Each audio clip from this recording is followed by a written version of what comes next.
Hey, what's going on, survivors? It's Chaz from TheoryOfGames.com here, and today we're going to be diving into the ultimate hero tier list in Whiteout Survival. So, whether you're a free-to-play player or a massive whale, this tier list is going to help you to prioritize which heroes deserve your attention and which ones you can kind of ignore.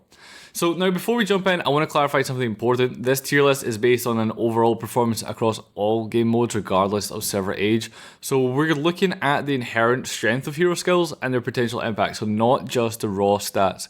Anyway, enough of the boring bit, let's jump into it. So starting off with B tier, these are going to be your early game heroes that you're going to eventually replace, or like your very niche heroes with specific duties. So in B tier, we're going to have Molly, Natalia, Zinmin, Ling Xuan, Wallace Bolkin, Gina, Bahiti, Smith, Cloris, Eugene, and Charlie. So here's the deal with these B tier heroes. They're not bad, they're just limited, they're kind of mid.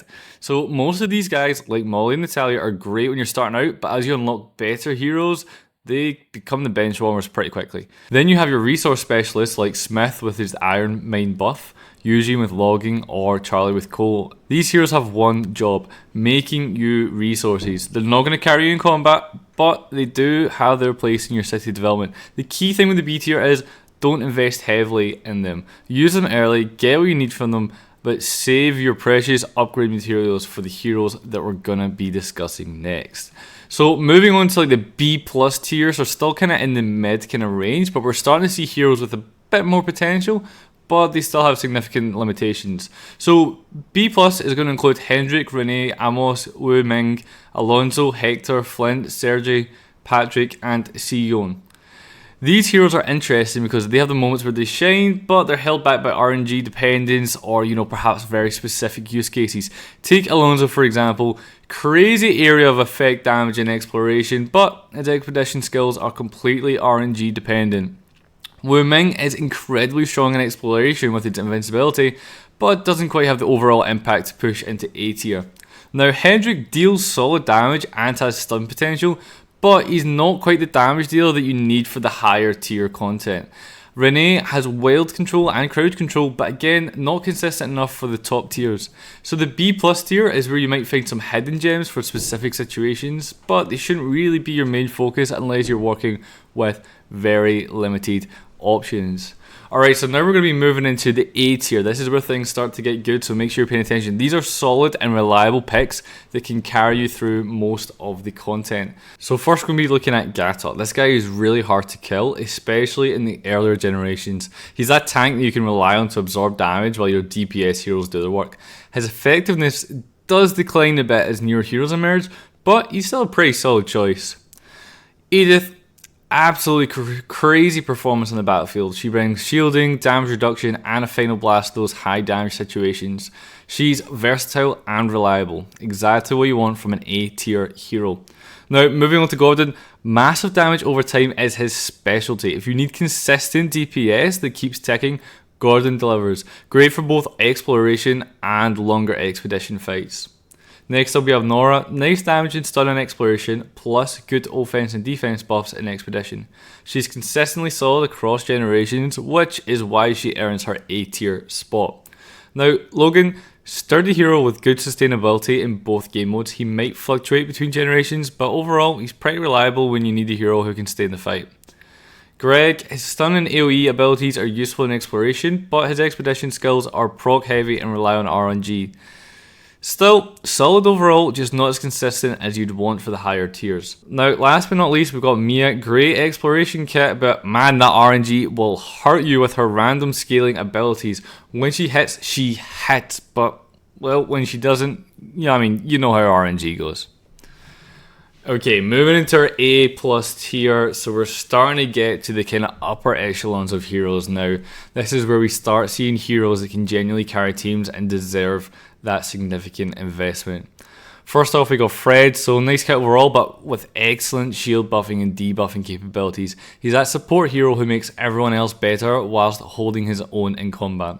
Shura, her marksman kit is very interesting and versatile. She can adapt to different situations, which makes her incredibly valuable in various team compositions.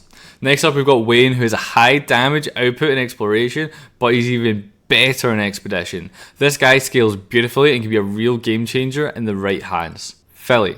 solid healer for exploration. Sometimes you need that sustain, and Philly delivers reliable healing when your team needs it most. Lynn, nice debuff and control clearing for exploration. She's that utility hero who can get you out of sticky situations and keep your team functioning. Moving on to Jessie, valuable for our FTP or free-to-play players, especially in those early game rallies and exploration. She's both accessible and effective, which it makes her a great combination. Jasser, his first expedition skill offers a 25% damage boost to allied troops. That's huge for rally participation. If you're joining rallies regularly, Jasser can significantly boost your contribution. Now, moving into it, we're getting to our S tier heroes. Now, we do have one more tier above this, S+, so make sure you listen to it all. But our S tier, kicking it off, we're going to be having Gregory.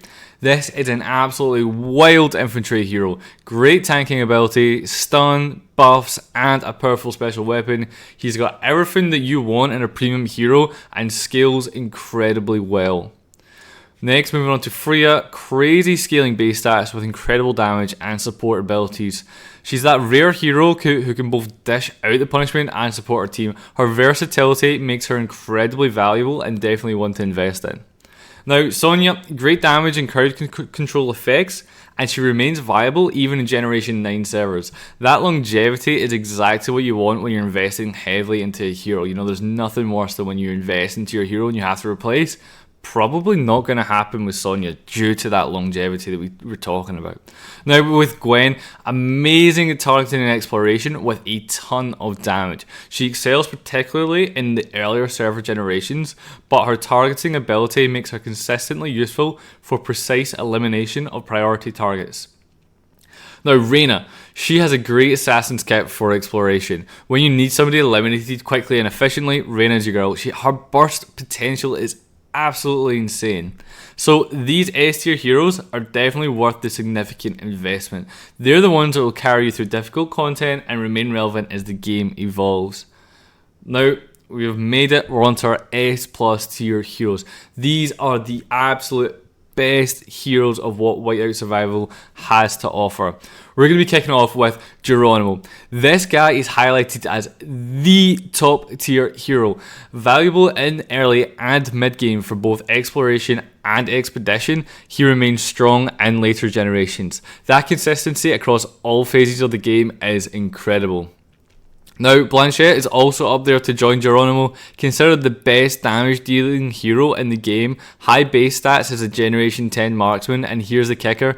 She is a strong free to play option. You don't need to be a whale because she is available through the Lucky Whale, which means she's probably going to be the best F2P friendly S+ tier hero you could ask for. So if you're free to play, definitely check her out. Now, moving on to the next one, Magnus, who is an absolute wild infantry hero whose damage, buffs, and debuffs scale well into later generations. He's that perfect balance of offense and support that makes him irreplaceable in top tier gameplay. Now, last but not least, we have Bradley, known for his high area of effect damage output and considered an excellent choice for Arena. If you're serious about the PvP competition, Bradley is probably going to want to be in your lineup. Now, these S+ heroes are the ones who are worth wailing for, worth saving your resources for, and they will fundamentally change how you play the game. So make sure that you're investing in those four: Geronimo, Blanchette, Magnus, and Bradley. But anyway, alright survivors, that's the tier list breakdown. Let me give you some final thoughts on how to use this information. First, remember that newer heroes generally have higher base stats, but older heroes can still be relevant because of their unique skills and specializations. Don't just automatically dismiss an older hero just because something newer came out. And second, balance is key. You want to acquire the latest heroes when possible, but don't neglect maximizing the potential of your existing roster. Sometimes upgrading the A+ tier hero you already have is better than starting from scratch with a new S tier hero.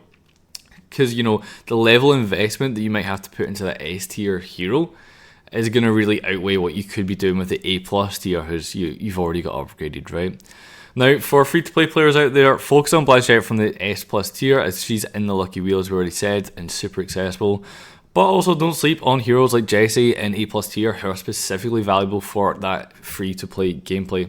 Now, for the spenders, for the coiners, for the whales watching, prioritize getting your hands on Geronimo, Magnus, and Bradley from the S+ tier. They are going to be game changers for you. So, what did you guys think of the tier list? Did any of these rankings surprise you? Do you agree, disagree? Let us know in the comments below. We'll read every single one and love discussing strategy with you. Now, that's it for today, guys, but thank you very much for watching, and I'm sure I'll see you in the next one.